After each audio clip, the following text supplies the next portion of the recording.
Hi అండి, అందరికీ నమస్కారం. మా మడినాటి 25 రోజులైతే ఉందండి. చెత్త పెరికేకైతే వచ్చింది. అదేనండి కలుపు తీసేది అంటారు. మా సైడ్ అయితే చెత్త పెరికేదనే అంటారు. భూమాత పచ్చని రంగు చీర కట్టినట్టు ఎంత అందంగా ఉందో చూడండి. చూస్తానే నాకు చాలా సంతోషం అనిపించింది. వీడియో అయితే తీసేశాను. మేము మడినాటి అయితే 3 సంవత్సరాలు అయితే ఉందండి. మా ఇంట్లో ఒడ్లంతా అయిపోతా వస్తా ఉన్నాయి. మాకు సెంటిమెంట్ ఏమంటే మాకే కాదు ప్రతి రైతు అట్లే ఆలోచిస్తాడు. పూర్తిగా గింజలైతే అయిపోకూడదండి, ఇంట్లో కొన్ని ఉన్నే ఉండల్లా. అందుకోసం మేము మడినాటే వరకు ఉన్నినేసి మొన్న 2 బ్యాగులు అయితే తీసుకొచ్చామండి. నాకైతే చాలా బాధ అనిపించింది.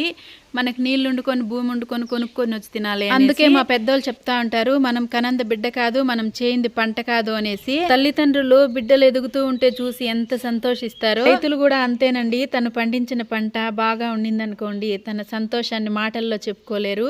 లాభ నష్టాలు అనేవి పక్కన పెట్టేస్తే పంట బాగా కావాలా, అదొక తృప్తి. ఎంత ఖర్చు పెట్టాం, ఎంత పోగొట్టుకున్నాం అనేది కాదు, అదొక